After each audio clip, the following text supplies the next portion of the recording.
Hi, everybody. This is the disembodied voice of Katie. um, Welcome to our next game in the Summer of Spooks series. This is going to be a short D&D5e campaign. Yeah, I'm going to hand it over to Sarah. Let them take the reins. I hope everyone has a great time. And I will talk to you at the end.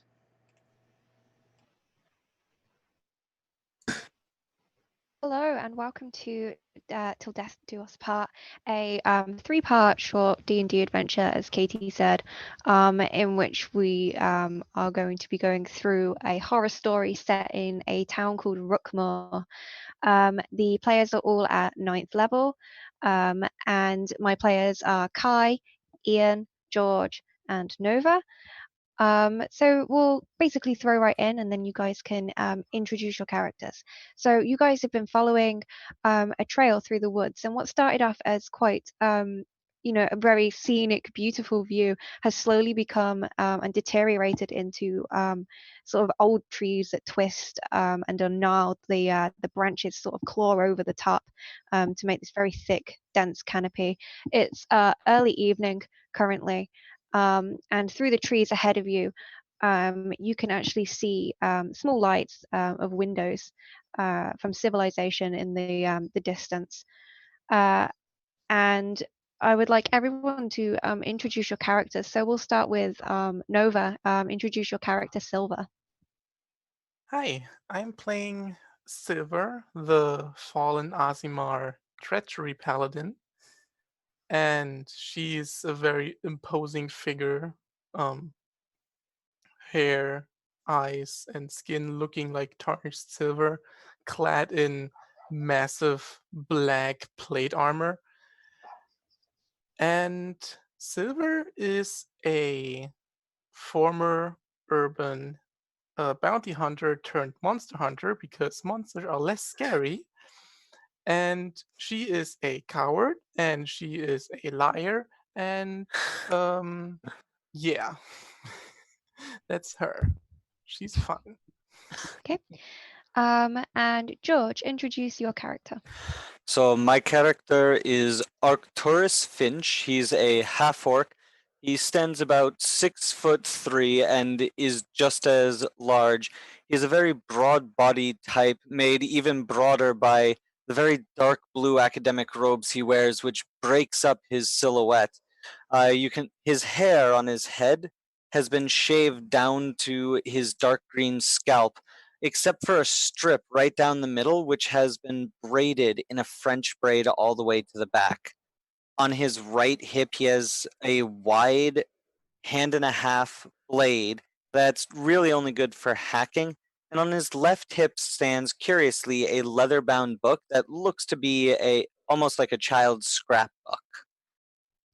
Sitting on his shoulder is a large raven who occasionally is pecking at his glasses or playing with whatever tiny bauble he can find.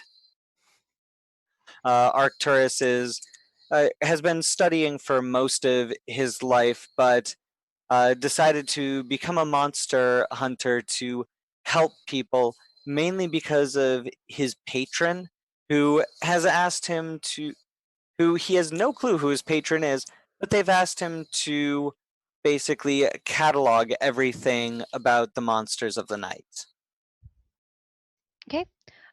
And Ian, introduce your character, please. All right. Levin is an Eladrin arcane archer, and he's a good boy who simply wants to slay a specific monster, and he doesn't know quite which monster it is yet, so that he can return to his tribe, because it is tradition to for young Eladrin to go out, slay a monster that they'll just know which one it is before they can come back. And his mission has been going on for about 8-9 years, and he's anxious to get home. Okay. And Kai, introduce your character. My character is the rock gnome rogue Casman. They are exactly 3 foot tall, and pretty much on the small side of everything, even though they're already quite small as a gnome. They are a rogue despite being very childlike, a little bit of a trickster, a little bit of a Robin Hood personality, and their only particular goal is to even out the fairness between those who have the upper hand, the riches, the strengths, and give back a little to the weaker ones, the ones that need more help, kind of as an atonement to her past, kind of as it's just the right thing to do. And along with being a little bit childlike, she struggles a bit with stronger negative emotions, but tries to brighten things up as best she can with her friends and her party mates. Okay. And as you guys are traveling, tell me what you're doing exactly. You are traveling by foot. The sort of road is a bit too narrow to put horses or a cart through. And you've been traveling now for about 8 hours on foot, so it's been quite a long trek. Arcturus has out a dull metal orb and just kind of flipping it in his hands and occasionally having his raven fly up and try to grab it. Okay. What a good burp. Silva would probably like take the head of the party and just be on the lookout for anything that might look suspicious or ambushy, because she's quite anxious and always on the lookout for anything that could be weird. Levin is probably hanging in the back, fiddling with maybe a small stone that he found, or it's like occasionally cutting just like a small arrow in a tree.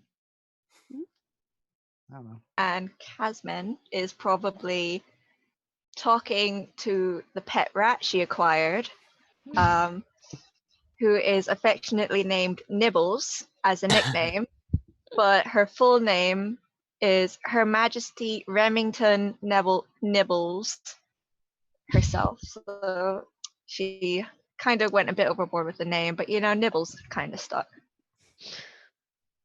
Okay. Yeah, and as you guys have been traveling, this sense, since you sort of crossed into this area of the forest and basically an unknown area, you've not been here before, there's been a sensation of being watched the entire time by sort of unseen eyes. The forest is very still. It's almost like it's holding its breath as you walk through it. Every step of yours, every footfall, every snap of a branch underfoot almost seems to echo outwards. And you've not heard any birds, any animals.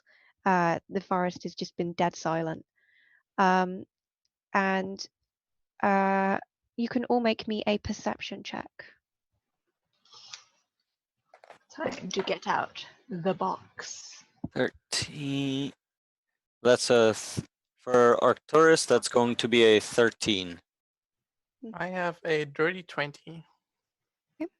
Can somebody remind me what I need to roll? So D20 plus your perception bonus. So if you look down in your skills, it will show you what your perception bonus is. Oh, so passive perception. Not what's your passive perception? 11. 11. So you'll roll the D20 and add 1 to it. Okay, 19. You will notice then as you're walking, and you, except for Casmin and Silva, who sort of notice it straight away, Levin and Arcturus, it's almost blended into the ground and the bush that slightly covers it. But you see a pair of booted feet sticking out of some bushes, just ahead of you, about 5 feet away. Guys, you see those over there? You know the things over there. You know, Yeah, guys I do. over there. Where the boots? With feet Mhm. attached, going into some bushes. Casman is going to run straight for the boots. Okay. Arcturus is gonna fail at grabbing Casman to keep them from running ahead and ends up dropping the orb. Okay. Shiv is just like, okay, I guess we're doing that. And then she follows Casman and like just grab the booted feet and just pull the person out of the bushes. Okay. Very Yeah. carefully. No. You pull out a dead body Fun. of an elf who has been mauled almost beyond recognition. You wouldn't have noticed until you saw the pointed ears that it even was an elf to begin with. You can make a survival or a nature check. I'm bad at both of those, but I will try anyway. All of us can do this, or just Just silver. Dirty Okay. 20 again. Okay. You know they're distinctly dog-like teeth and claw marks, possibly a wolf. Are we hunting anything yet specifically? No, you specifically are not on a contract. Okay. You also notice this close as you're looking at the body that around these wounds there are black and green veins that mar the flesh. So it looks like it's been poisoned or something. Yeah, you could make that assumption. You could roll a medicine check to find out for sure. What kind of poison leaves that kind of marks on the body? I'm also bad at medicine, but I will try. That is a 15. Yeah, it's definitely a poison. Okay, I will relay that to my party, and I will say, yeah, I'll just tell them that this person has been mauled by something pretty big, dog-like, that apparently has some sort of poison fangs or whatever, and that does not look good. Okay. Not at all. I'm gonna walk a little bit back from the body again, just like. Okay. Okay. Casman, as you do that, you walk back from the body away from this bush, not looking behind you. You fall over and see that slumped against the base of a tree is another dead body, this time a tiefling. And next to him, that face down in the dirt, is another elf. All of them have been attacked by the same creature. Oh damn. Guys, more of them over here. Hello, look at the things. Huh. The things over here. The things. Arcturus is gonna pick up his orb, open his scrapbook, and start ritually casting detect magic. Okay. Do you have to roll or anything for that? Could you remind me? I can't remember. No. Detect magic is within 30 feet of me for the duration, up to 10 minutes. I can sense the presence of magic within 30 feet of myself. I can use my action to see a faint aura around any visible creature, object in the area that bears magic, and learn the school of magic, if any. Okay. Then no, you don't see anything like that. No auras. You don't feel any magic against your skin. You get no sensation that magic was used here. Levin is doing rites for the creatures that died here. It's like summoning small flowers with druidcraft. Oh. And, yeah, just putting them to rest. I'm gonna search through. Arcturus will search through their pockets, see if there's anything of note, say anything that might identify who they are. Levin is trying to slap your hands away. We need to find out who they are, Levin. We can't just bury them and walk on. Yes, but they must rest. Who said anything about burying them? We should go now. Can I make a roll to see if there's any kind of idea that the creature that did this might be still in the area? You can make a survival check. I rolled a 24 for investigation on the bodies. Okay. 12. No, you don't see any distinct footprints or claw marks or anything. No, yeah, nothing of note that would say that these creatures are still nearby. Just in Um, case, I'm mhm. gonna use my divine sense to see if this creature, if it is celestial fiend or undead, is also still in the vicinity, and it Okay. goes up to 60 feet. 1 second, let me just check what it says about this creature. Sorry. No, you don't detect fiend, celestial, or undead in the area. That's good, I guess. Sorry, and yes, Arcturus, you were searching through the pockets. On the elf in the bushes, you just find a half-rusted sword. It's rusted because it's been out of the scabbard, sort of laid on the ground, possibly for over a week now, and three gold pieces. On the tiefling, you find 2 ordinary daggers, 10 silver pieces, and 8 copper pieces. On the other elf, who's lying face down, you find a lantern with oil in it, a necklace with a broken chain, and the pendant depicts a raven carrying a wild puppy in its feet and its claws. The rubies are set into the petals and the raven's eyes.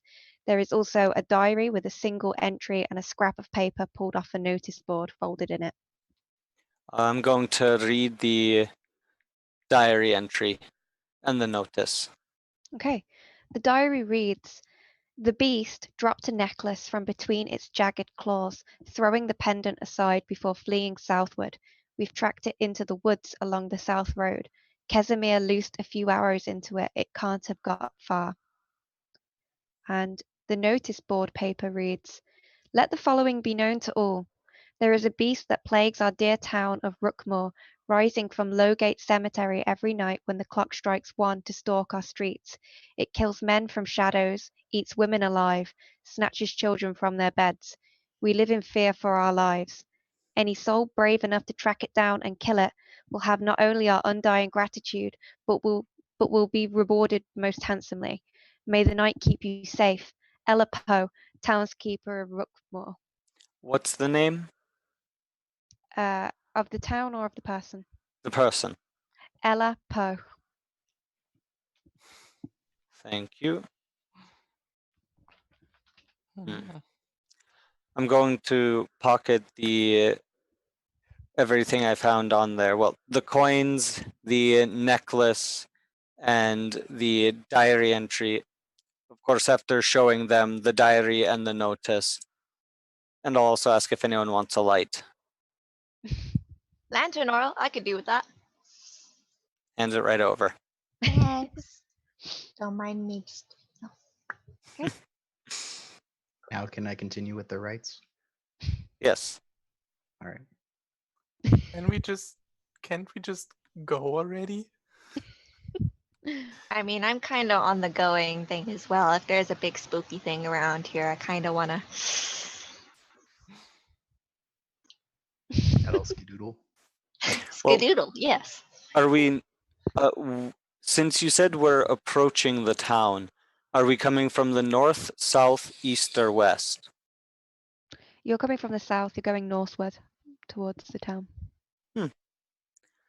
Well, So this is the south road that the diary was talking about. Hmm. It kind of seems like we just missed something bad happening. well, How long have these bodies been lying here? Prob- It's been like a week or so, right? Yeah, about a week. Okay. so it's not anything we recently missed. Perhaps we can find out where the cemetery is. We can go ask whoever put the notice up. Yeah. Before we go hunt anything, I would like to make sure that the reward is actually as handsome as described.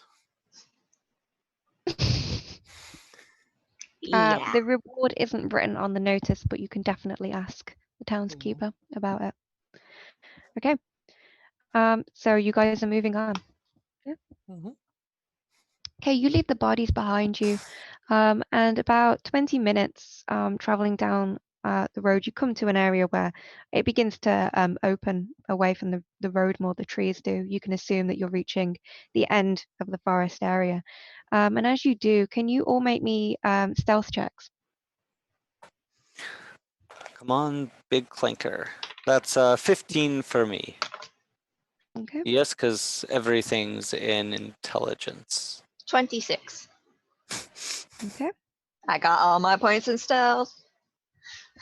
You know how I'm a paladin, right? I rolled a 5, and Okay. I don't even have disadvantage. After a +9, 11. Okay. Yeah. You guys are walking, and a couple of you, naming no names, Silver and Levin, you are making a serious amount of sound as you walk through the undergrowth. Sort of crushing twigs and such under your feet. You might stumble a few times and make a loud noise. You're talking loudly, and the rattle of your gear on your back, and suddenly, almost like a chorus of wailing, and weirdly animalistic, you hear howling begin to pick up from the trees around you in this sort of small opening area, and 9 creatures leap out of the bushes, hulking creatures, and all of them have 2 heads. That's cool. They are dog-like, with large claws, and they move jerkily, with staccato-like movements. A good way of putting it is like if they were made from stop animation, but there were frames missing. So they're really laggy moving. They have matted brown manes along their necks. Their black fur is all knotted and tangled with twigs, and what appear to be bones from animals and humanoids alike. They have wild yellow eyes that roll in their heads, and their mouth is so full of jagged teeth that they spill over their lips, and they are drooling a sort of discolored bile. And immediately the smell hits you. It smells of death, decay, and mold. Roll initiative. Cool. We should have Thanks, I asked what hate time it it. was. That is still- a 13. Still early evening. Is it? Does it count as dim light Uh, or bright I'll, light? I'll let you have it dim light because it's early evening. Initiative 7. 13. 11 is 13. DTF. That's down to fight. 23.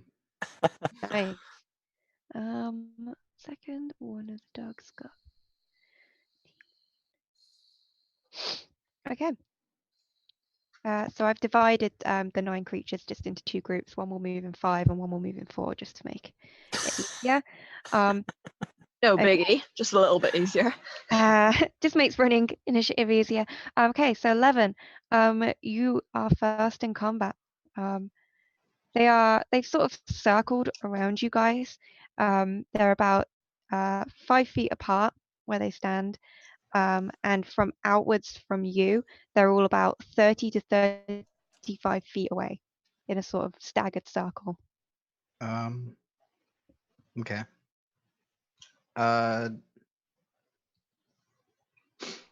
Well, Well, really this don't is wanna- nice. it is nice. It's very nice. I pull out a lawn chair. No. I don't want to do this again, but at the same time, is there a tree? Yeah, Cool. I'd like to Misty step up to the tree. That can hold my Okay. weight. you misty step up to the tree. Luckily, all the trees here are very old and very thick. So yeah, Fantastic. you can get on a perfectly balanced branch. Fantastic. I'm glad. Okay. in that case, and now I'd like to loose 2 arrows. Okay. One of them, 16 to hit. That hits, yes. Cool. And then 7 damage. Okay. And then the next one, 25 to hit. That definitely hits. And another 7 damage. Okay. Yep. You lose 2 arrows then into these 2-headed dog creatures. And boy, does that make them angry. It's now their turn in initiative. Okay, so I succeeded. 4, 5. Okay. 5 of them attack. 2 go for you, Silver. 1 rolled a 23 to hit,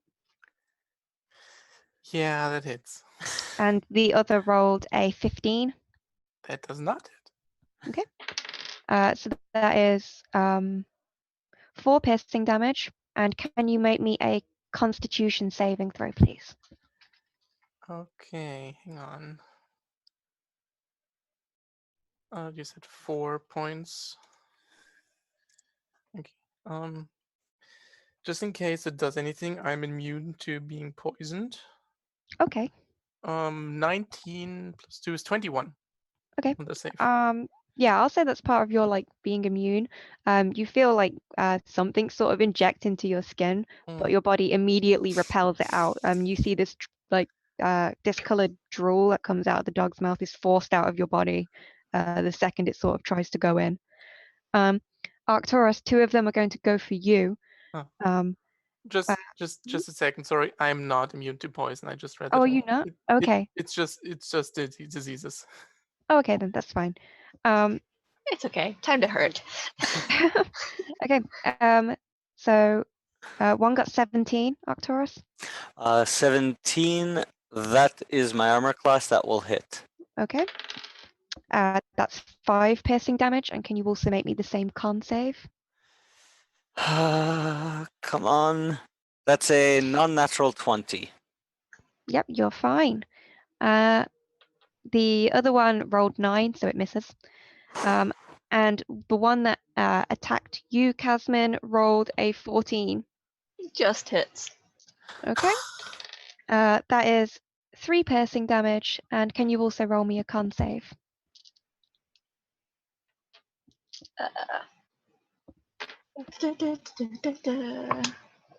Just 15? Yep, you're fine. Yes. Just for everyone to keep in mind, because of my aura of protection, you all get a +4 to saving throws when you're near me. Okay. Yeah.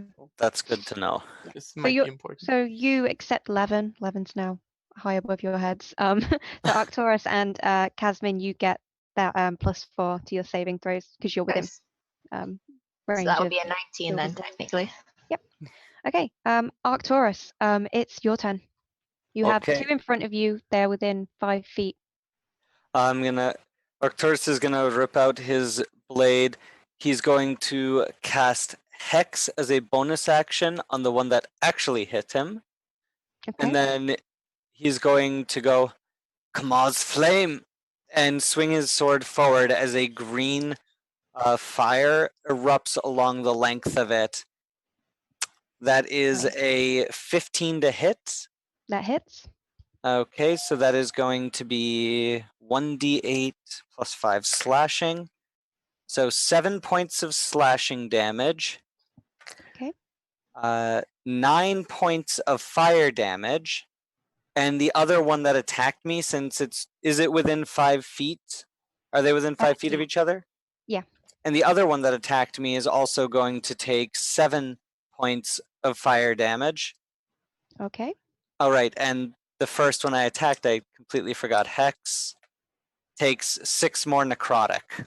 Damn. Yeah, it's looking bloodied. It's limping. Definitely. Okay. Silver, it's now your turn. you've just seen Arcturus completely lay into one of these two-headed dogs. Nice. I give him an approving nod, and I swing my morning star at it with the words, "I was not having this today," and just laying down on it. And since there are two of them and they are within 5 feet of each other, I have advantage actually. Mhm. And I rolled a 26. Okay, yeah, that definitely hits. That's a solid hit. Nice. I'm not wasting any time. I'm gonna pump a slot 1 divine smite into it. So that is then, hang on, 1 plus 3, so 3d8. Oops, I just lost a die. 8, 16, 23, 26 points of damage, Okay. which is silvered, so no funny resistance business. And since I hit, I'm gonna do the same thing again. Just lay in again. Okay. To the same one? Yes, to the same one, Okay. which is this time an 18. Yep, that also hits. Nice, okay. Just a normal hit this time for an additional 10 points of damage. Yeah, this one is also limping. You sort of lay really solid blows into it. Nice. It makes that sort of yelping noise. And begins favoring one side more than the other. Casmin, it's now your turn. You have one of these big two-headed dogs. It's taller than you with the size that it is, looming over you with its two heads, one sort of this side, one that side. They're sort of framing around your head. What would you like to do? I'm going to. I don't think I have enough time to try and pull out my sword, do I? When I call initiative, I just assume you will pull your weapons out. So you've got your sword. I mean, Casman would also probably pull out like a bag of food if it's an animal, so I'm gonna pull out my sword and have it ready with me, but I'm also going to hold up a ration from my bag that looks suspiciously like beef jerky and use my persuasion to say, if you stop attacking me, I'll give you this food. It would be animal handling. Okay, that's still fine. I'm going to literally roll this, but I'm going to be ready to be attacked.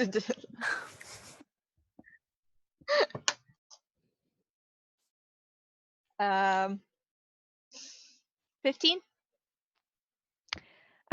With that roll, you managed to convince one head to eat it. The other one is still very aggressive. Can I use my fast hands bonus action to throw the beef jerky at the head that likes me? Okay. It Cool. catches it and eats it. And then, yeah, I'm screwed from there. Okay. You're not going I'm just to going to attack defend myself now. Please don't hurt me. Okay. It's now the other four dogs' turn. So these are the ones that haven't attacked yet. Two are going to sort of circle round and try and get behind. So they're going to use full movement for that. And they're still slightly cautious after seeing Silver and Arcturus attack. So they're going to sort of hang back and not attack on this turn. The other two, one is going to bolt for the tree that Levin has hid himself in. Cool. And begin trying to climb. And it rolled a 18 on its strength. That So means I have a it's friend now. beginning to climb. It's halfway up the tree. I was going to say, is there part goat in there with all those strange bones? Hmm. It's using these really big claws to start digging into the trunk, like so hard that the wood actually splinters when it rams its claws in. And the other one is sensing a bit of weakness or trepidation at actually attacking. It's going to go for you, Casman. It rolled a 19. It hits. I have been jerky. Don't hurt me. And that is 6 piercing damage. And can you roll me another con save, please? Okay, yeah. 6 damage, and then Constitution. 19 again. Yeah, you're fine. Okay. Stop it. Naughty dog. Levin, you are up in the tree and have a dog fast approaching. Yep, I do. Okay. I'd like to fire down at it Mm-hmm. and twice. Hopefully in the head. Okay. Okay. Yeah, this one will hit the shit out of it. 27? Yeah, that definitely hits. Cool. And then I'd like to use grasping arrow. Okay. So that'll be 2d6. So that's 12 arrow damage and then 6 poison damage. And it is it now has a 10 now. Wow. Takes a -10 to speed and Okay. it yeah, if it moves more than 1 foot on each of its turns, it takes some damage. 2d6. Okay. Yep. And then I'd Okay. like to loose another arrow Okay. before I forget. 19, Yeah, that hits. 7 damage. Yep. Okay. And it's now the 5 5 dogs' turn. So those are the 2 that are attacking Arcturus. One missed with a 12. The other rolled 23. Yeah. And that's 8 piercing damage. And another con save, please. That would be 17. Yep, you are fine. And the other 2 who are attacking Silver, one rolled a 14, which I believe misses, Mm-hmm. and the other rolled a natural 1, so it blindly snaps at you and just misses entirely.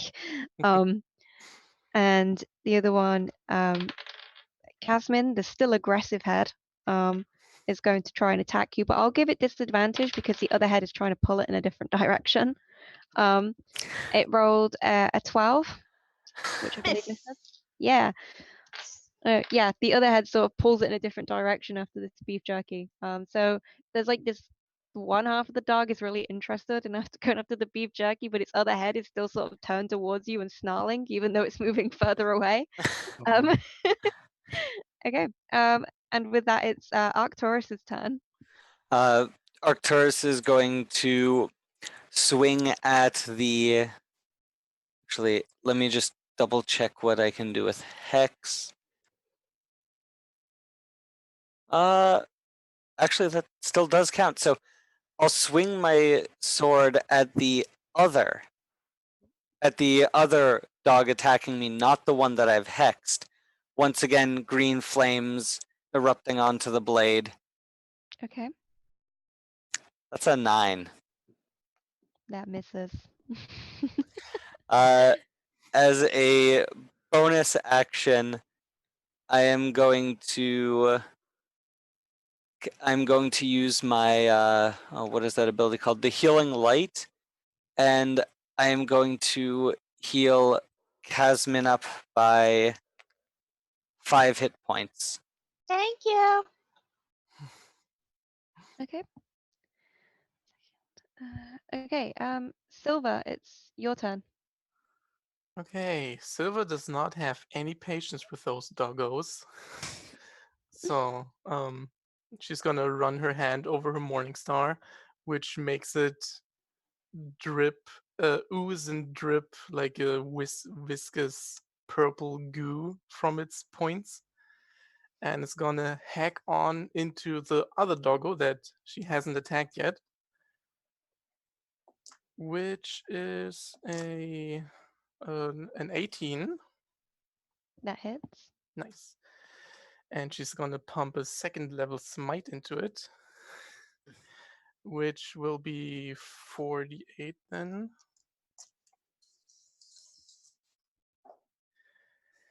Do, do, do, do, 10, 14, 17, 17 plus 29 because of the poison strike. Okay. 17, that's 46. 46 points of damage for that one. Okay. And then she's gonna turn around and hack into the other one that she already hit the first time. Okay. And she will, that's a 13. That hits. Mhm. Oh, okay, nice. Then I will also smite that one with the first level. So that's 3. Not wasting any time with those. And that's 7, 14, Like certain people like me. 20 plus 3 is 23 points of damage. Okay. Tell me how you kill both of them. You kill one from full health in one hit, so and the Wow. other you kill. Poison strike is sweet, you guys. Mhm. Okay, the first strike goes down basically between the two heads and like cleaves straight through its sternum, just leaves a groove into it. And then with a not as graceful as she would like turn, she kind of goes into a baseball stance and just like hits one of the heads of the second dog and just home runs it clean off. And goes flying. Okay. Jasmine, it's your turn. One of these dogs' heads just went flying past from where Silver's standing. Hi. Yep. See. Still have one attacking you. The other has moved away.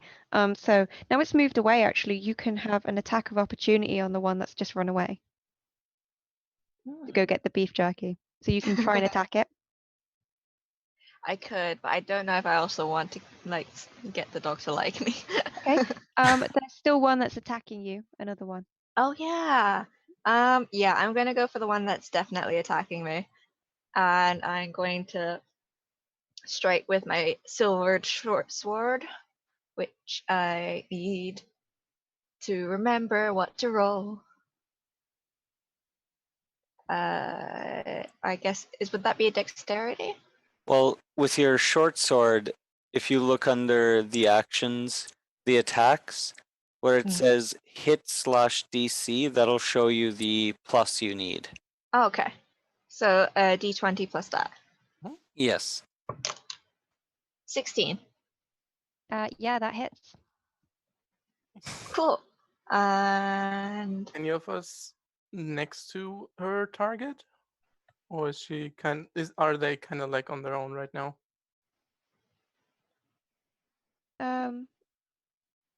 I'd say you're about Silver. You're about 5 feet away from where this is happening. Okay, so their attack would qualify for a sneak attack? Yeah. Go on then. I haven't rolled my damage. Hang on. It's a d6, isn't it? D6.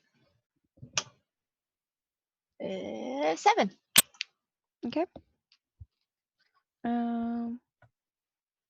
You can also roll all the d6s for your sneak attack. Yes, you can roll your d6s for your sneak attack as well. So could I do another attack then, technically? No, you just add those dice. No, to that. you add your sneak attack dice onto it. Cool. How many sneak attack dice do I have? Oh, the 5d6. Yes. For your level, it's 5. Yeah. This is where I awkwardly realize I do not have my dice ready. I'm just going to roll this 5 times.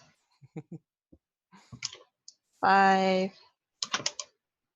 6 total, 7 total, 13, 15. I think that's 6. Not 5. 5 rolls. Yeah, 5 or 6. Yeah. Okay. Cool. Yeah. You land some pretty good damage into it. I want to and use my bonus action to once again get a piece of jerky out to the one that I've half tamed and go, see, this is what happens if you're not being a good boy. Okay. Okay. I'm sorry. Okay, so it's the other 4 dogs' turns. There are the one that's still climbing the tree to get to 11, Mhm. which you've hit with your grasping arrow. Yes. So it's going to move another 30 feet. So how much damage does it take from that? It takes. Oh Jesus. 10 damage. 10 damage. Okay. Yeah, it's bloodied and looking bad, but it manages to claw up onto the branch that you are on. Cool. That's fine. And it is going to make its attack at you. Mm-hmm. It rolled a 12, so I believe it missed. No. Yep. The other 2, the other 2 are hanging back. One, now that Silver has killed the 2, those 2 are going to try and attack Silver. So one rolled a 13, the other rolled an 8. They both miss. And the other one is going to try and attack Casman, the one that Casman just attacked. That is a 21, which hits. And that is 8 piercing damage and a con save, please. This is what happens when you hurt doggos. Oof. True. 15 plus 1, and because I'm next silver, makes it 20. Dirty 20. Yep, you're fine then. It's now Levin's turn. Cool. Would I be at disadvantage if I were to hit this thing with an arrow? Yes, with how close it is. Cool. Cool. No biggie. No biggie. No biggie whatsoever. All right. I'd like to pull out my scimitar Mm-hmm. and just get slitty with it. Okay. Nice and dice. Yep. I have to roll a d20 first. Chop Suey plays in the background. Yes. What is it? 11 to hit? That misses. Just misses. Really? Just misses? Mhm. Ah, interesting. And that's a 15 to hit? That hits. Cool. 1d6 plus 5. 9 damage. Okay. Yeah. Tell me how you kill it. Cool. It's gonna fall from the tree. Yeah, it is. I was going to say, unless it has some amazing balance. Rigor mortis immediately sets in and it stays right where it is.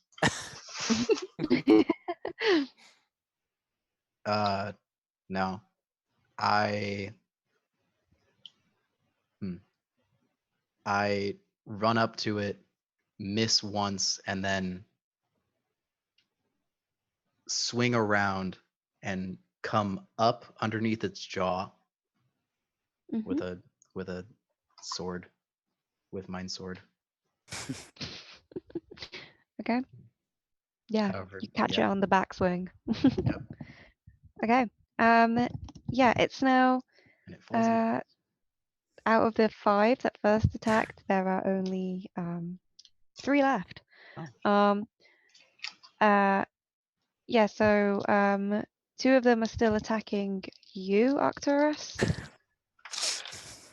One rolled a 6. Oh, they both rolled 6. Okay, they both miss. And the other one, now that it's eaten Casmin's offering of beef jerky, seems to be it essentially gets told off by the other head attached to it, and sort of bit into submission, and then it seems to take control of itself again and come back for you, Casmin.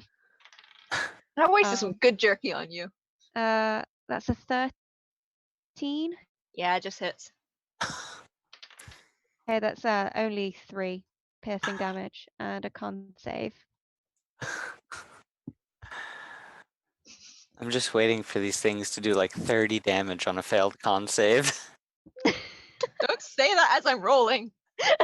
No, it's fine. It's fine. Dirty 20. Okay, yeah, you're fine. Arcturus, it's your turn. You still have these 2 dogs in front of you.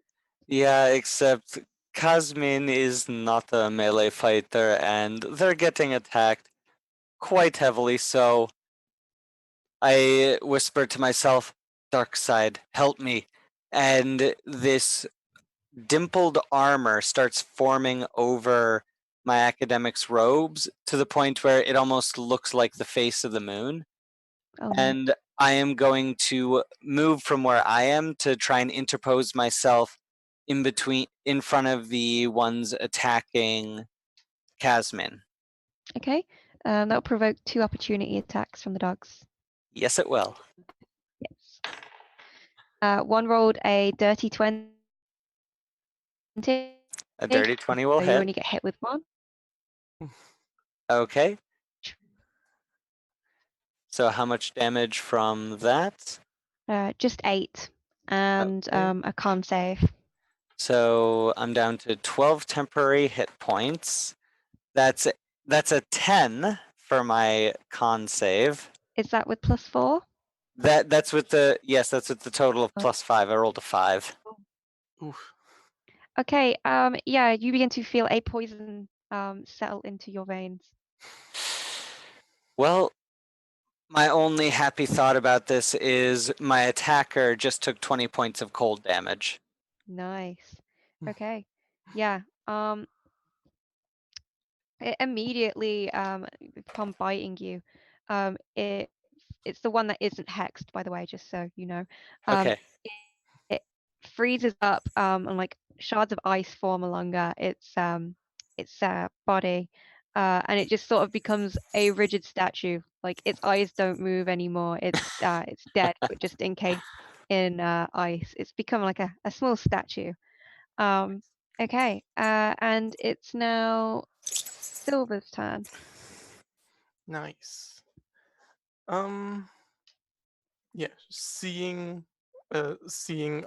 Arcturus and basically seeing everyone getting attacked beside or getting beaten up beside her. Basically, she's like, "Am I the only one doing any work here?" And she just turns around and starts hacking into the other 2 that attack her.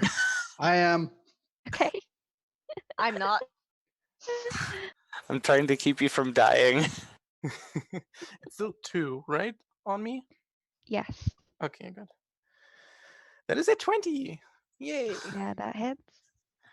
Okay, so we're doing double the damage dice, right? Yeah, double damage dice. Okay, Mhm. does that count for the Divine Smite too, or just for the normal attack? Yes, Divine Smite is added on to that. Is doubled as well if you smite. Ooh, okay, then I am smiting indeed. With a second slot, so 4d8. It's 8, 12, 14, 15, plus 3 is 18, so 18 times 2 is 36. Yeah. And then I'm gonna Damn. lay in another hit right after because it's still alive, right? Yep, it's just hanging on. Okay. That is a 26. I'm Yes. just gonna hit normal hit, and that is an 11 points of damage. Yeah. You kill it. Yeah, she just beats it into a pulp, basically. Yeah. Okay. And And after some bits and pieces cover her armor, and she looks at Arcturus and at the other two still on the ground. She's like, "See, that's how it's done." Then beats it another time just for good measure. okay, Casman, it's your turn. You still have one behind you, I believe, attacking you. Yes, and one the that I the one in struck. the one in front has just returned. Okay. I wanna do the thing with the short sword again, and I wanna kind of be cool. Actually, no, is the one closest to me the one that bit Arcturus? No, the one that's closest to you is the one that's been attacking you. I'm going to thank Arcturus for stepping in and be like, thanks, and then swing my short sword at the one that's been attacking me. Okay. Uh,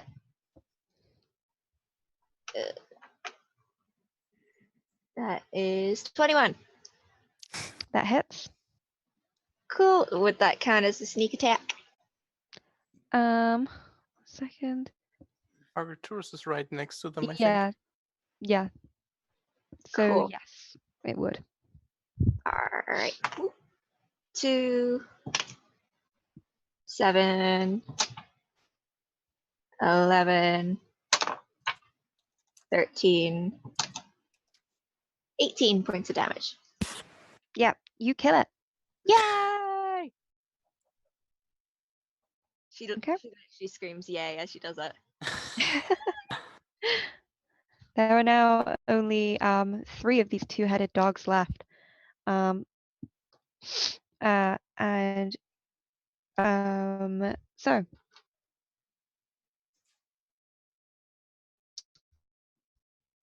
one of them is the one that attacked in the last group to move. So that one's still attacking you, Silver. That is a 19. That does not hit. Okay. Just bounces off my free armor. And with that, it's now Levin's turn. Cool. Have I noticed Casman's efforts to befriend one of these things? With all my shouting at it, yes. I would say yeah, you probably heard, but you didn't see as you had a dog climbing up the tree at that point after you. True. Fair. All right. Levin, is there a dog kind of near Casman?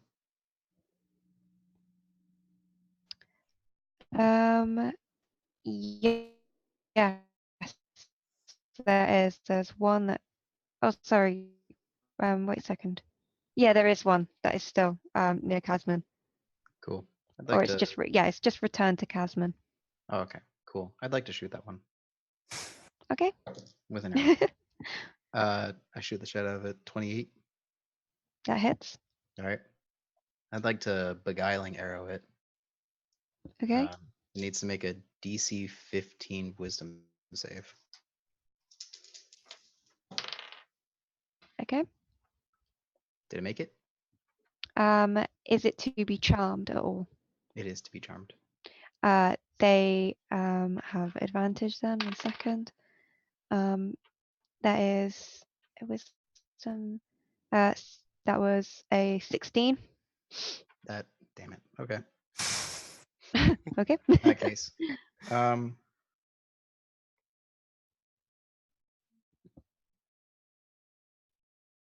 Okay. Yeah. Cool. Yeah. And they take 9 damage from the arrow and then 3 psychic damage. Okay. And then I'd like to loose another arrow. Fuck, why am I bad at this? It's 27. And then Yeah, that hits. 11 damage. Nice. Yeah. It's bloodied. Very bloodied. Great. Okay. And with that, it's that. And the other one that Arcturus left behind's turn. So the one attacking Casman rolled a a dirty 20. That is 3 points of piercing damage and a con save. I feel like I'm just like declining in health every turn.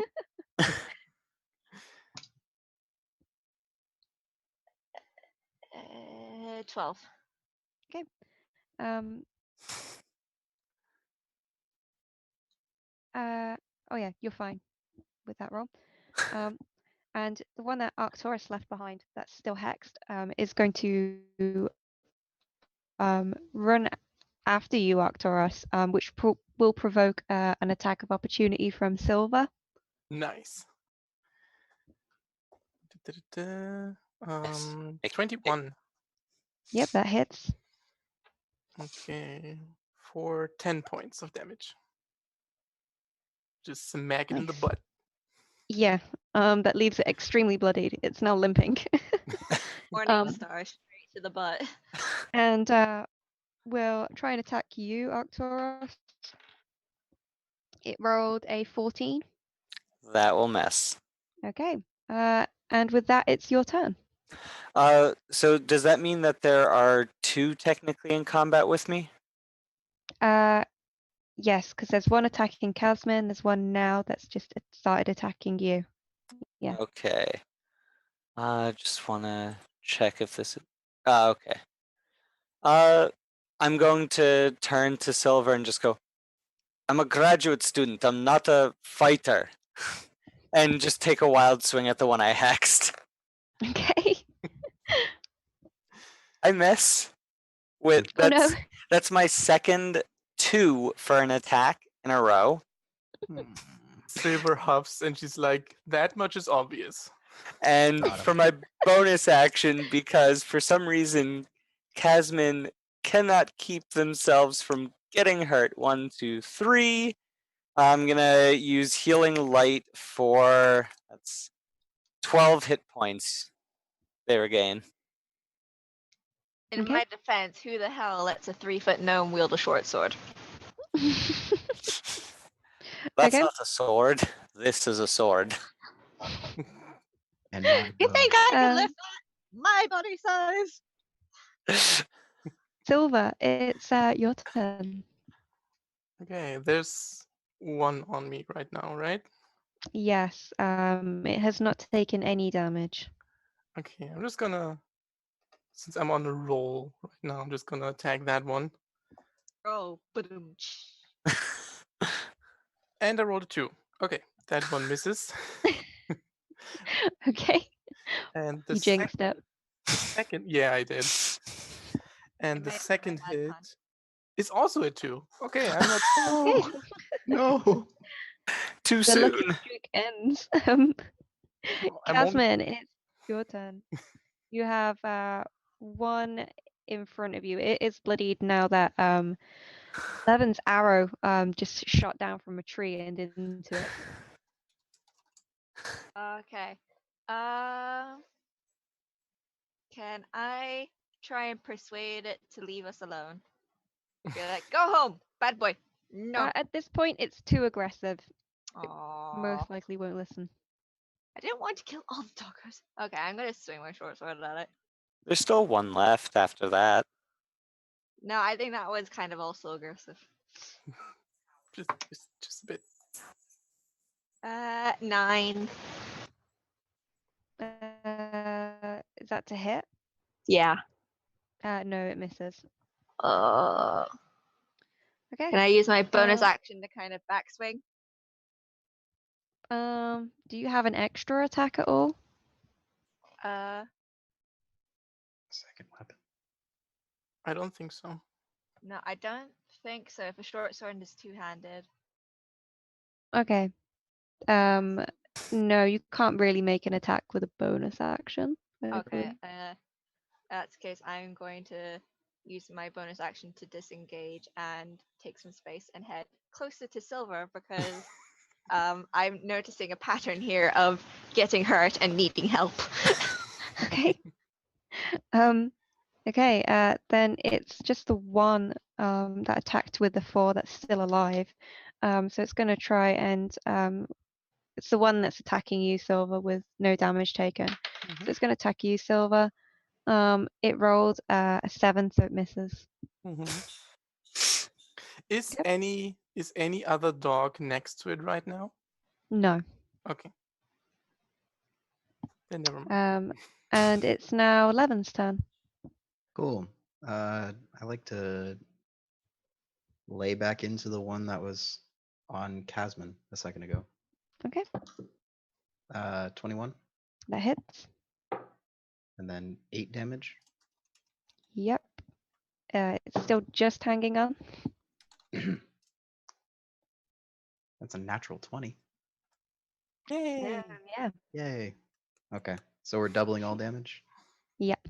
Doubling Cool. your damage. Fuck yeah, max damage. Nice. So that's, what is that, 13, 26 total. Nice. Yeah. You basically shoot your arrow through, and it basically, it kills the dog dead, pins it to the ground with this arrow. Okay. It's now the one that was hexed. Is the last one still standing from the first group. So it's going to try and attack Arcturus again. It rolled a 9, so it misses. And it's now Arcturus's turn. Arcturus is just gonna. Would an intimidate check be my action or as a bonus action? Bonus action. I'm going to attempt to intimidate it just by growling at it and swiping with the flat of my blade. Okay. Oh, now you can roll dice. That's a 21. Yeah. Okay. You intimidate it. Do we actually want to let these go? I don't think we do. I kind of Yeah. wanted to see where they came from. There's one left that's bloodied, and the other is Wait, hold on. fine. My hex.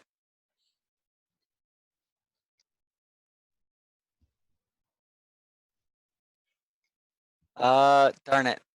No, that's Hunter's Mark. Well, I'm just gonna swing. Okay. Now that I've successfully intimidated it, and that is a 10. I'll say you've got Oh. advantage if you've intimidated it. Okay.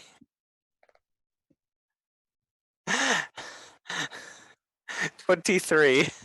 I needed Okay. that. Yep. Yeah. It's sort of it. You know, I'll say you had advantage because like it sort of just seizes up in fear, becomes still for a moment, long enough for you to hit it.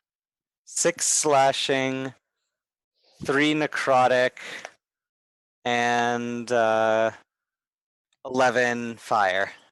Yeah, you kill it. And it falls to the floor. There is only one left, and it is attacking Silver, and it's at full health. And with that said, it's Silver's turn. For now. Yeah, I'm gonna hack away. It's about time this one drops. 24. Yep, you definitely hit it. Nice. I'm gonna pump another smite into it. And that is 14, 17 to hit. 17 damage, I mean. Okay. And then another hit, which is a 22. Yep. With no smite, just a normal swing. 11 points of damage. Yeah. 2 good bongs, 1 for each head. Yep. It's immediately bloodied. And it's now Casman's turn. Casman, where you are with Silver now, you're Mhm. close enough to actually attack this last remaining dog. I'm gonna step in a little out of character for a second because I've just read I clicked on my short sword thingy on my thing, and it says proficiency with a short sword allows you to add your proficiency bonus to the attack roll. Does Yeah, that mean that's I fine. add the little +4? Is that the thing that comes on the? It's the +4 plus your dexterity, which if you look over next to it, it shows where your hit/DC. That plus is already your Yeah, it's highest already added for you. strength/dex Okay. stat. I want to make sure I wasn't accidentally missing points. Nope, Wait, you're right. Nope. I want to do a sneaky beaky short sword attack. Mm-hmm. Do a poke. Yeah, so you will get your sneak attack on this. Cool. So 11 plus 6 is 17. Yeah, that hits. Cool. 2, 4, 7, 8, 14 points of damage. You kill it. Yay! You are all now out of initiative. You have these 9 two-headed dogs dead all around you. Fantastic. Who looks the most injured in our party? Probably Between Casman. Casman and Silver. I only am missing 6 hit points right now. Oh, okay. I'm I'm doing only pretty missing. I'm only missing 4. I'm good. Anybody else injured? I look up at Levin. Are you No, still I'm in one good. piece? Okay. Nobody has poison damage, right? Yeah, I was poisoned. Oh yeah, you. Okay. Are we seeing anything Yeah. in effect to it right now, or You're both still poisoned, right? I wasn't Or poisoned? was it No, just? it's just I was the only one who failed. Arcturus, yeah, who got 9. poisoned. Oh, okay. 14. So basically, you see, you have like black vein marks around this bite. Do you have anything to heal that? I The do. ever the student, I'm going to start taking notes on it. I open up a large tome from my bag, and I start taking notes under a new header I put down for these creatures. While he's Asmund doing that, grabs like a crayon and starts drawing what it looks like in the corner of the page. Just be like, I'm helping. Arcturus has, after knowing Kesmin for this amount of time, has left one page blank for them to do that while he's writing on the next.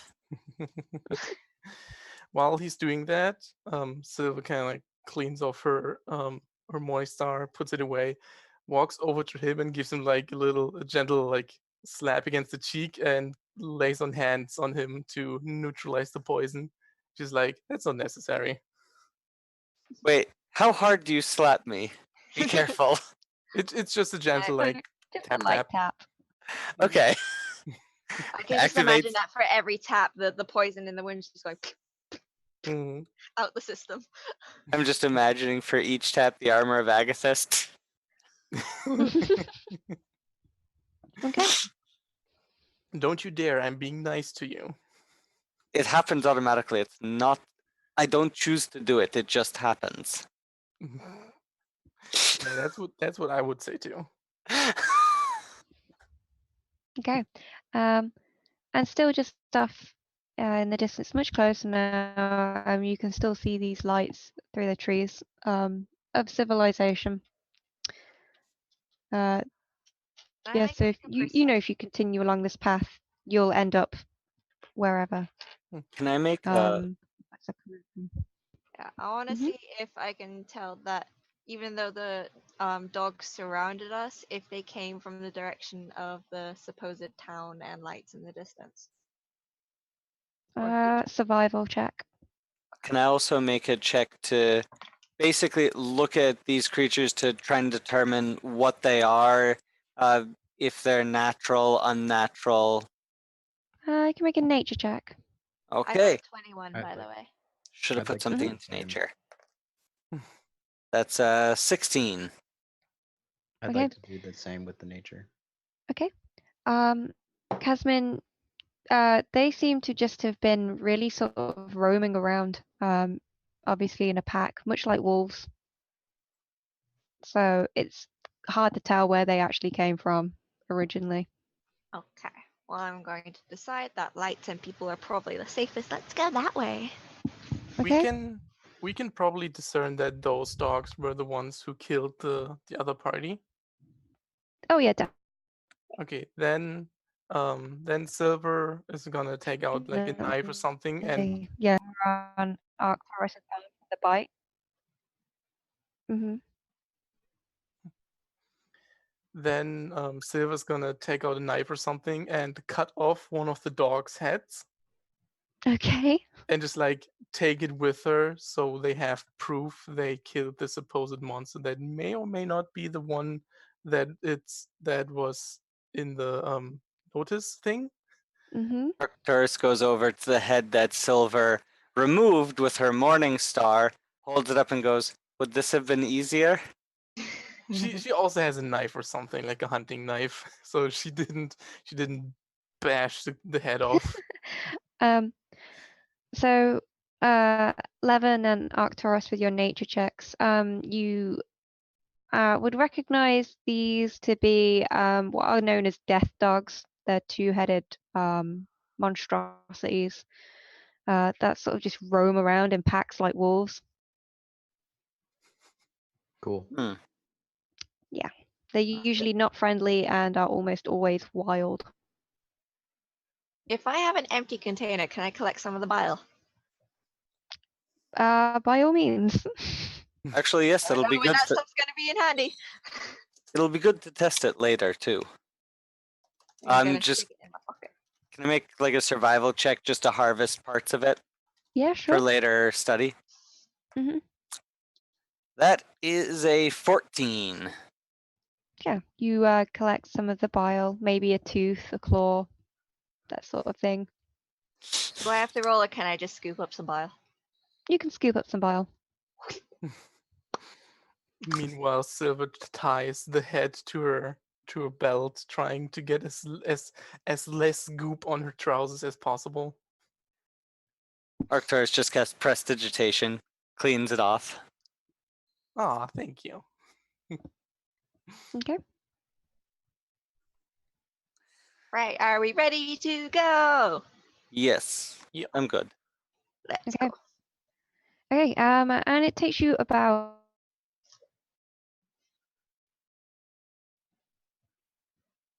you get closer to these lights, which eventually reveals itself to be a town. The buildings are all wood, brick, and mortar, sort of built in that sort of Tudor, British like Tudor style. If you ever go to parts of Tudor England, with thick glass windows and shutters. The shutters are bound tight. The doors are shut. There are a few lights on. These must have been the lights you saw from the woods. But the street lamps aren't lit, and there is nobody really sort of walking the streets. There is a big church spire to the east of the town, and you can see the big bell and the clock tower. The clock tower is backlit, so you can see clearly that it's 10 p.m.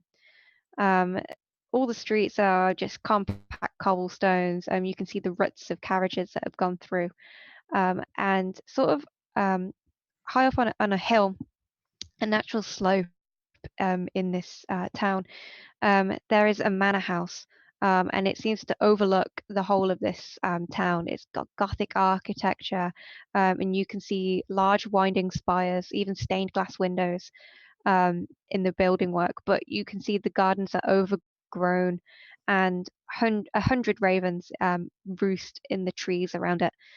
Sort of backdropping behind it is the night sky, and the moon is 3/4 full. It casts everything in a silver wash of light, ghostly and translucent. And as you're walking into town, one of the places that still has the lights on is an inn. and the sign reads that it's called the Rookery.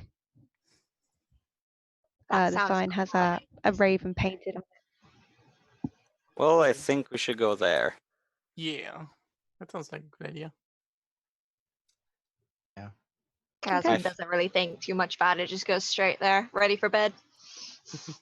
It's My 10 raven- p.m. There is a gnome child ready for bed. My raven gives a loud caw as we enter. Okay. I'm not ominous at all. Silver gets head goop all over the floor.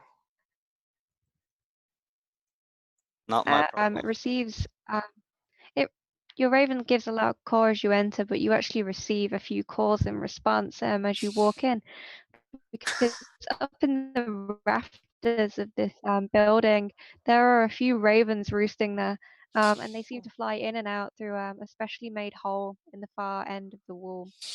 All the patrons here are quiet. They seem withdrawn, tense, and they sort of sit with their drinks, tables with just people they seem to be familiar with, and their body language, sort of is shutting everything else out. Behind the bar is a tiefling, and basically just cleaning down, pouring drinks for people. And as you open the door, there's also a little bell that rings, and he looks up, smiles, and then returns to his work.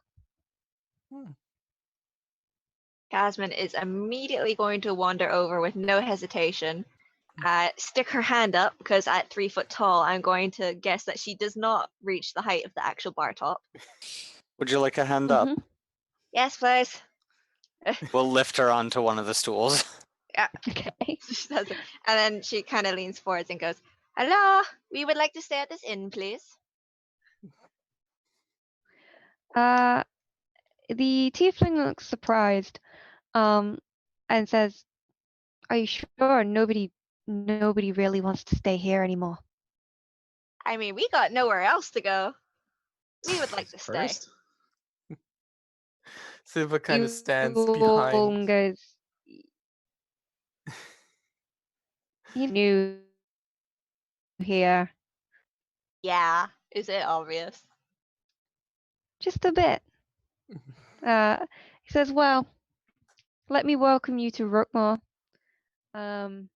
This is my inn, the Rookery. My name's Tay, by the way." Hey. "And Hi, who are you?" I'm Casman, and these are my friends. Okay. Silver just gives an awkward wave, like, "Hi." And because there's an awkward Okay. silence starting to happen, Casman's gonna go. And yeah, we killed some of those evil bad doggos that were out in the woods. I don't know if that was a good thing. You wanted us to do that, but there's at least 9 of them that don't exist anymore.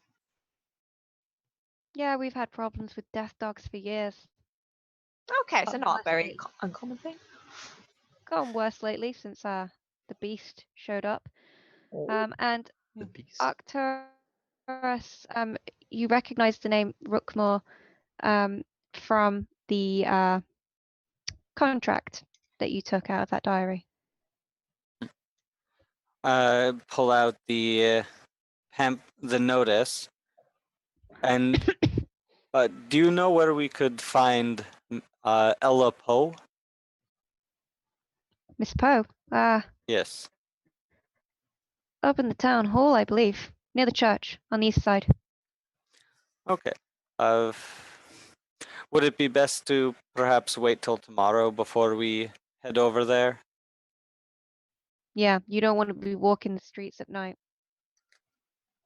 And it's I settled. mean, we just walk the woods at night and we're fine, so I don't think that's a problem. Fine. Casman's just saying this, like they were their hips, like, fine. I had to be healed twice, Silver. Yeah, and you're still alive, so you don't have anything to complain about. Gives you a quick third healing. Nils was very scared. Tay leans on the bar and says, "Well, but what would you be looking for Miss Poe for?" Well, we're just looking for some information on this beast of yours? The beast. Yes. I can tell you a bit about what I know. If you're intending to stay the night, that is. Well, of Sure. course, as our little friend here said, we have nowhere else to go. And he says, 8 gold pieces for all of you. 2 each. Silver. To each.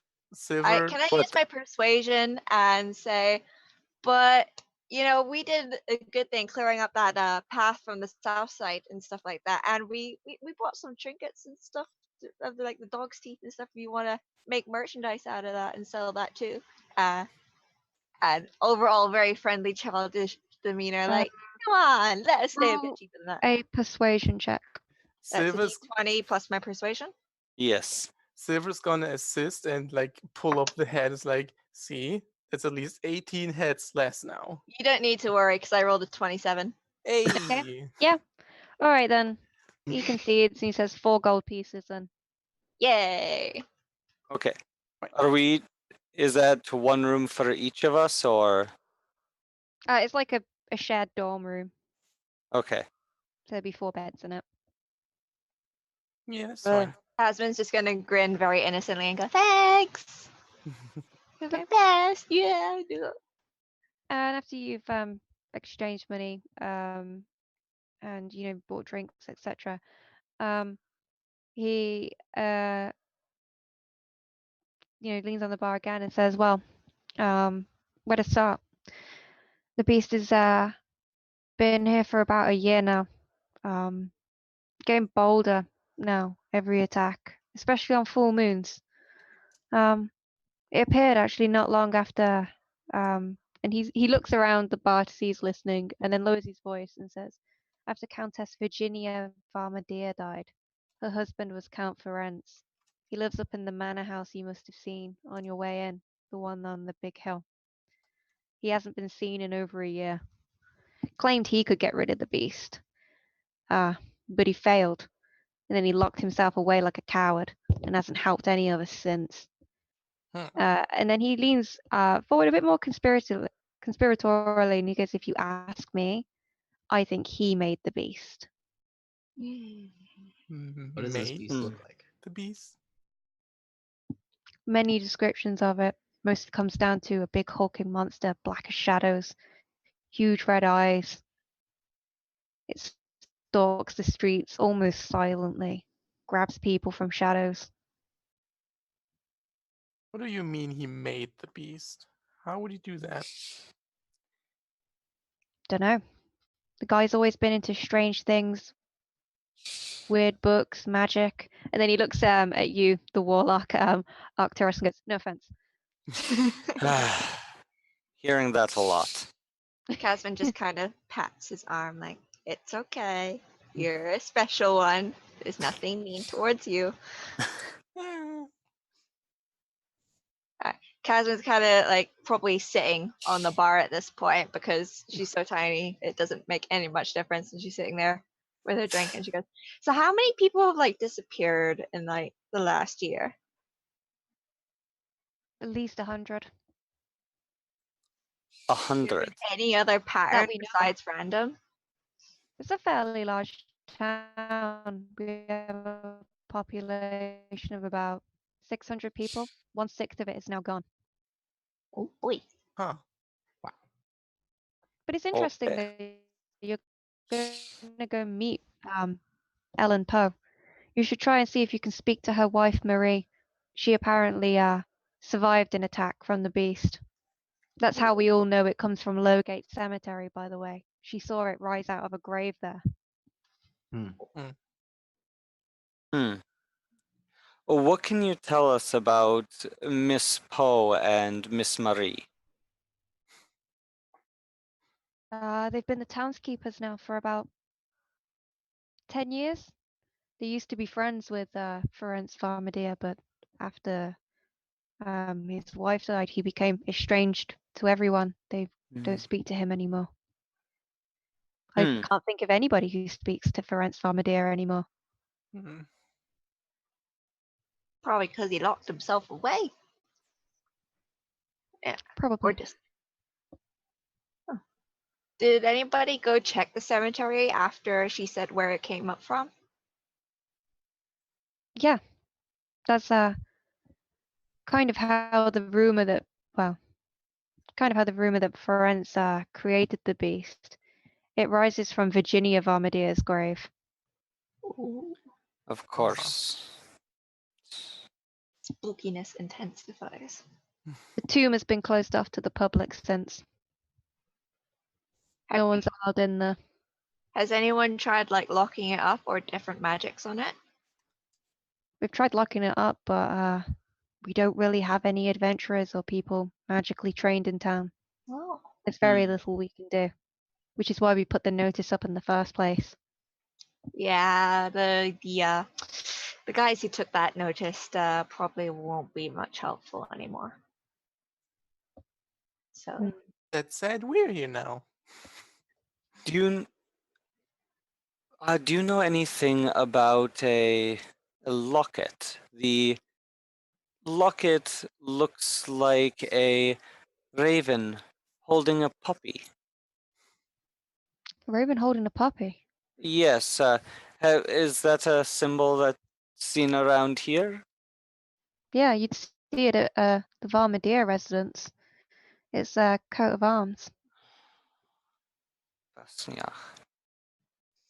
yeah, we found them adventurers guys, and Arky A found like the chrome diary sloth. thing, and it says that one of the death doggies dropped it, Well, or the beast dropped it. it says that the beast dropped it. Oh, yes. Well, I can only be so much help. You'd be better off talking to Miss Poe and her wife. We should probably do that. We'll do that in the morning. And yeah, Tay stands up and he says, "Well, I'll be closing down now, but you're free to go up to your rooms. May the night keep you safe." And you as well. When we Okay. get... Oh, Sorry. go on. What were you saying? Sorry. I was gonna say, when we get up there, once we're up there, I can set up I was gonna say I can set up Liam's tiny hut, like move our beds sort of closer together if we needed a place to speak privately. Okay. Cool. Yeah. So you come up. It's simple but like nice lodgings. It's basically cozy, basic but cozy, with clean sheets, and a clean room, which is more than what you're used to with a life on the road. But yes, Arcturus sets up a Leoman's tiny hut if you guys wish to speak in private about the day or about anything. Casman is going to be slightly sad that she didn't get to befriend one of the dead dogs, and slightly mourning the loss of her beef jerky. Otherwise, pretty successful day. Did a lot of hunting. Hey, Casman, you would have had it for like 6 seconds if only it weren't smart. Yeah, I mean, I almost got it. It's like if the other head wasn't so bossy, I just had a feeling I could have just kept feeding it into submission. I mean, that's how I got Nibbles. And just holds up the rat. And one of the heads would have probably eaten Nibbles.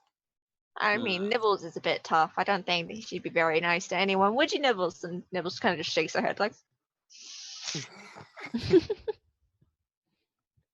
I do think there's credence to the rumor that perhaps the beast has been created, especially since it appeared just after Virginia's death, and the only person who seems to have survived is Mary, because they used to be. They said they used to be friends. Yeah, doesn't seem like too good of a coincidence. No.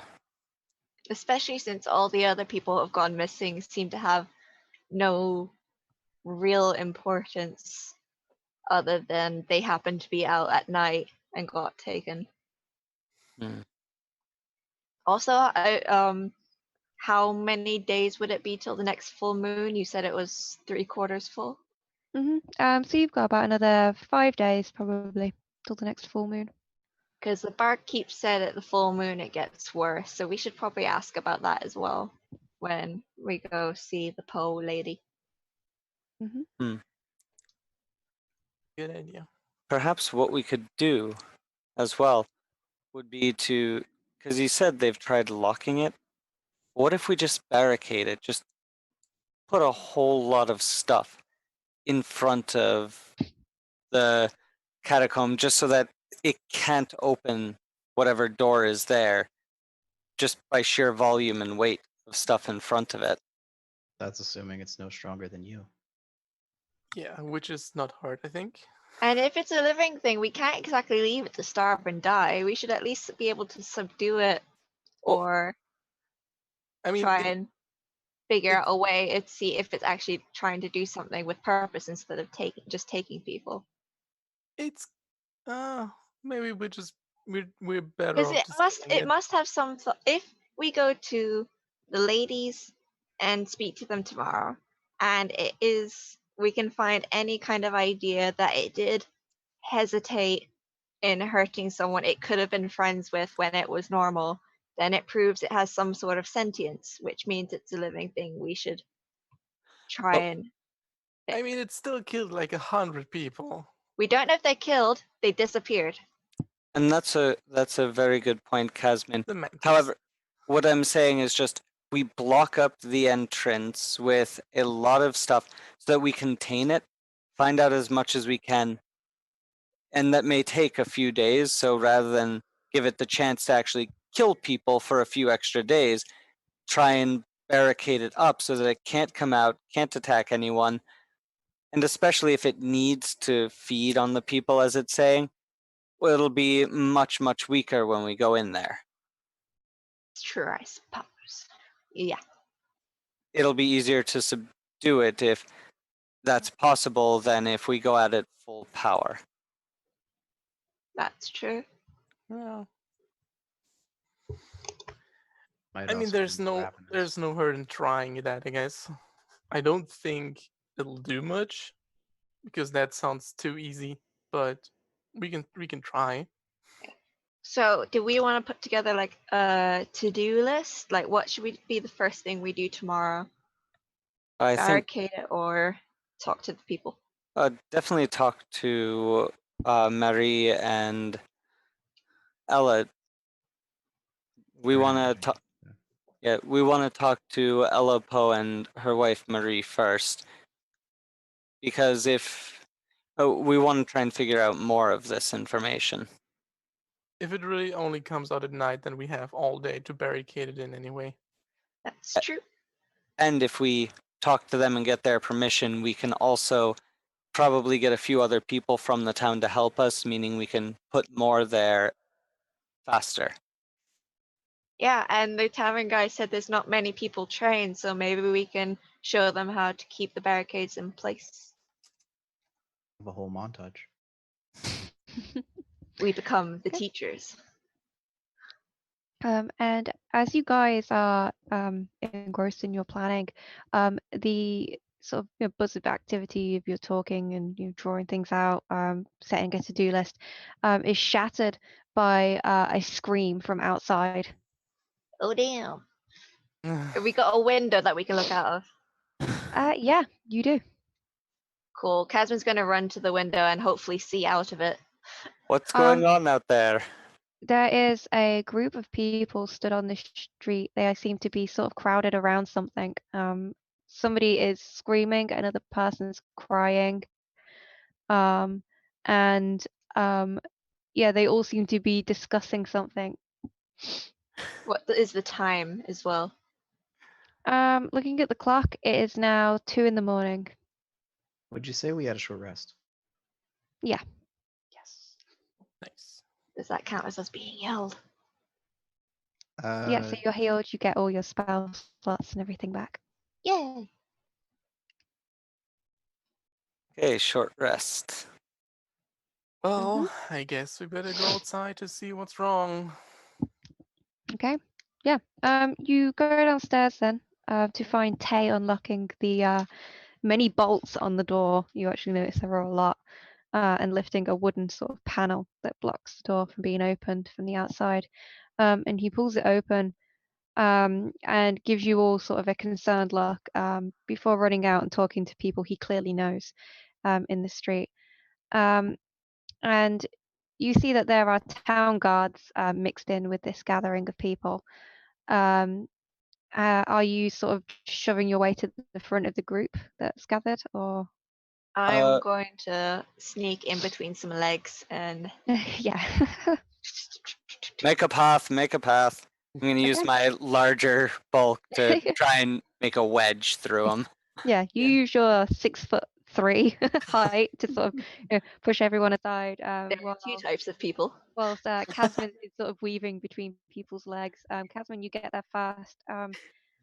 But you can also see above the crowd, Arcturus, that there is in the middle of this sort of semicircle of people, there is something on the ground, a form covered by a sheet, except for one pale hand that sticks out, and you can see fresh claw and teeth marks in it. Clearly, somebody else has been attacked. Hmm. Silver approaches the guards that are there and immediately starts questioning them, like if they have seen anything or if they think it was the beast. Yeah, they give you the same description that Tay gave you of the beast, a sort of black hulking shape, like as dark as shadows with big claws and big teeth, the red eyes, everything, pretty much down to a T of how Tay described it. And there is a wailing sort of feral howl that echoes down all the streets suddenly, like just from nowhere. And all the townsfolk suddenly seize up. You hear murmurings of people saying it's the beast. That's how it howls. That's its cry. And Levin, upon hearing the howl, you feel some sort of stirring within your chest, within your very soul. And you realize that this is something you've been waiting years for. This is the beast that you are destined to kill. And that is where we'll end it for this time. Cool. Yay. Nice. Yay! The beast. Yeah. So if you guys want to do your little outro thing, so we'll start with Nova. Yeah. Hi, I'm Nova. You can find me mostly on Twitter as Gift Nova Gaming. It's also here on the overlay.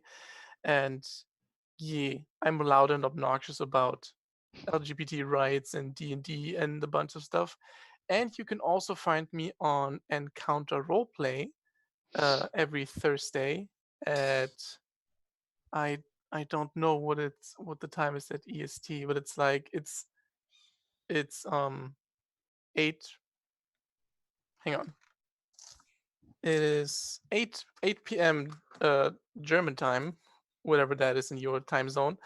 And yeah, I'm playing a Modifius Conan game there. So That would be 2 p.m. Eastern, I think. Yeah, 2 p.m. Eastern and then going westward. yeah, that. So yeah, if you wanna watch me do some barbarian stuff, then you can watch me there. Okay. And Ian. All right. I'm Ian. You can follow me at a frickin' dwarf on Twitter. If you want to just see a person slowly descend into madness, yeah, don't follow me, please. Okay. George. Hi, my name is George, and my screen and pen name is Verdict. You can find me on Twitter at Verdict. You can also find me on Archive of Our Own, once again under the name Verdict. And also most Sundays you can find me on Fractured Moon, DN, as in November, D, on Twitch at 9 p.m. Eastern Standard. We're running some players through a homebrew setting. Okay. And Kai. Well, I'm Kai, repping that non-binary finery here. And you can probably find me more often on Instagram than Twitter because I am always constantly the odd one out. So I'm going to plug my Instagram in the chat. Just, throw it out there. Support your small-time artists. And you can probably find me drawing all my OCs and lots of people's art and fan art, basically. Don't follow me on Twitter. I'm not very active. Okay. I'm Sarah or Mustang. I don't mind which. You can follow me on my Twitter at Mustang's Art, where I advocate a lot for better disability representation and accessibility in Dungeons and Dragons and also other TTRPGs. I recently worked on the Zafir tabletop role-playing game, which is a tactical role-playing game. You can follow that on Twitter, which is at Randy_Nap_dev. And I did the disability representation in that, helped on that. And I believe it's on Kickstarter. So yeah, you can pitch in to fund it.